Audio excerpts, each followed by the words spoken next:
était là. mais est-ce que divergence bi mu amee ministre bi def na maanaam xam nga dafa la une heure de temps avant pour wan la ne jël nañ décision mais bi divergence bi amee est-ce que woo na la pour ngeen toog waxtaan pour xool divergence boobu nan ngeen ko régler. Bon donc en fait la divergence fondamentale c'est que malheureusement il n'y a pas eu de cadre de discussion parce que il avait choisi donc ñu koy wax de manière épistolaire. c'est la divergence fondamentale du ma ci sori nag parce que je pense que comme j'ai dit tout à l'heure en fait comme ni ma ko yàgg di waxee un dossier boo xam ne dafa nekk sur la table du juge donc mënoo cee étendre trop parce que vous rappelez bien que ce dossier def na objet wu d'une plainte donc d'un député devant le procureur et donc le ministre de la justice donc a pris l'engagement que tout sera réglé au niveau du tribunal donc le dossier est judiciarisé à partir de ce moment doo ci nekk di dugal détail mais fondamentalement li ma ci mën a wax je pense que waxoon naa ko ba pare ci sama conférence de presse d'après limogeage pour dire que la question fondamentale c'est une question de marché public. La commission de marché public une loi boo tëral nu mu war a demee. Là il y a une commission des marchés publics une commission des marchés au niveau de ONAS donc qui statue sur l'octroi des marchés. Octroi marché bi Massamba ak ma Demba ministre bi ne ma jëlal marché boobu ci Massamba ak ma Demba jox ko ma Xujja ak ma Penda. maanaam ci appel d'offre mu tàbbi ci gré à gré. ma tontu ko. bidu ko ni ko mais marché gré à gré. mënta am. xëy na. entente directe mënul nekk parce que y a eu donc une procédure régulière boo xam ni donc on a tegu na ci. mais ana fan la bàyyi jubal ak jubbanti. ba on a choisi ñaari entreprise. waaw ba la DCMP la direction centrale des marchés publics a avalisé ces deux choix là. À partir de ce moment on ne peut plus revenir en arrière. Peut-être loolu nag boo gisee cet échange épistolaire dans une administration li ngay wax en général mooy li gën a yanu maana ay nit toog waxtaan. Parce que ay responsables noonu la ñuy régler les problèmes dans les administrations. waaye du nekk par bindante su bindante bi amee rek et c'est là où j'ai dit tout à l'heure que je comprends que le premier ministre le président de la République se disent que ni cette situation-là elle est carabinée.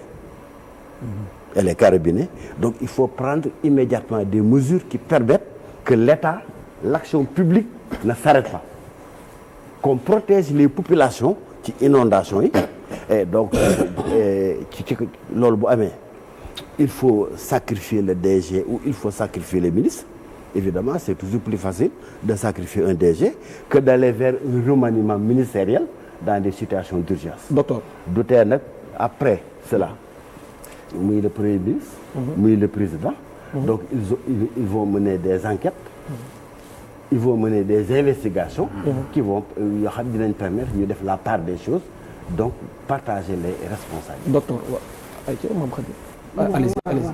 dama bëggoon rek puisque affaire bi dafa defoon benn tollé mu am ay zone d'ombre dama bëggoon ñu ñëw ci détail par détail pour que explication yi leer pour ñi nga xam ne nii ñooy seetaan ñu xam pour aussi tamit jox la yow tamit opportunité bien que def nga ci conférence de presse mais pour fii nii mu leer xam nga ñu ngi ci point appel d'offre bi ñu gis ne ñenn ñi liñ lay reprocher man ci laay ñëw pour te permettre nga wax ci sa xalaat yow sa ci ni mu demee ñenn ñi dañ lay reprocher ci par rapport ak appel d'offre boobu ñu ne Delta ak Vicas ñoom la ñu jàpp ne ñoom ñoo gën a aguerri pour li nga xam ne ni mooy ci appel d'offre boobu mais ñu jël jox ko ñeneen léegi ñoom ñi lay reprocher ci côté boobu ñoom looloo taxoon ñoom ñu ne le pourquoi foofu ndax mën nañu ci leeral beneen bi sànq.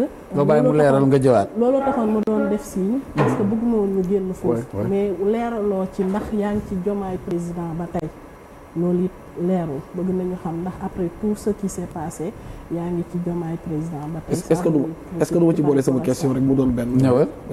parce que dafa am wax lu mu wax moom docteur bi muy amal conférence de presse am ne j'étais victime de la manipulation de la part du docteur Cheikh Tidiane Dièye. léegi ma bëggoon a xam maanaam manipulation boobu exactement lan la. parce que moom biñ ko laajee dafa préféré bañ a tontonte bañ a wax moom.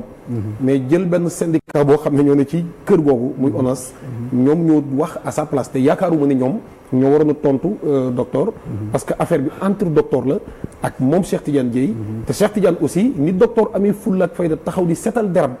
parce que moom aussi politicien la boo xam ne nii boo ko seetloo daanaka localité maanaam politicien local la njëkk doon ba pare maanaam dafa am assise bu dëgër fa mu dëkk. nekk maire Djeddah Thiaroye Kaw jaar fu nekk maire Pikine sax. ñun dalaloon nañ ko fii ginnaaw mbir yi am na nu demee woon loolu xam naa beneen débat la après mën nañ ci ñëw ndax Pikine moom mel na ne bu ñu ko suivre moom day mel ne dañ ko foqati ci moom.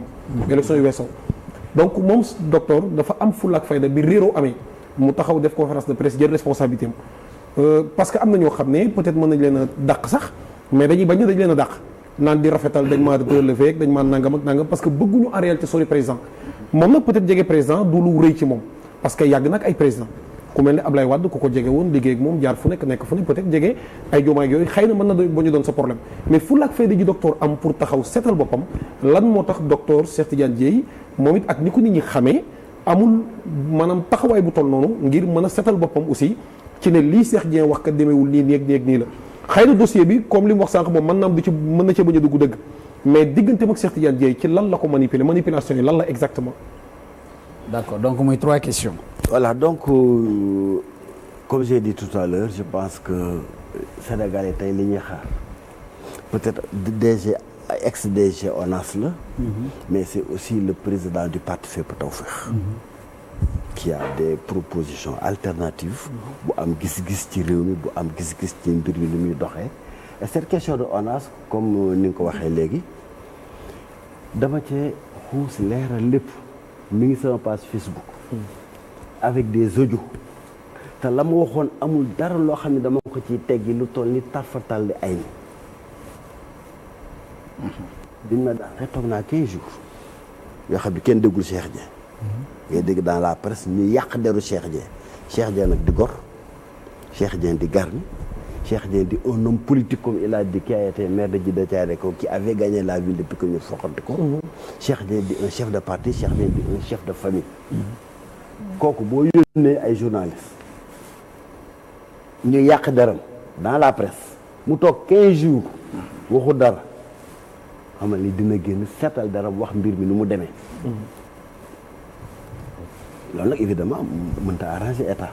pourquoi nga xaar 15 jours parce que ñu bëri ñu ngi doon wax ne temps de latence bi nga marqué est-ce que. waaw bon si vous bu fekkee ni dañuy ba bëri relance ñetti questions yi.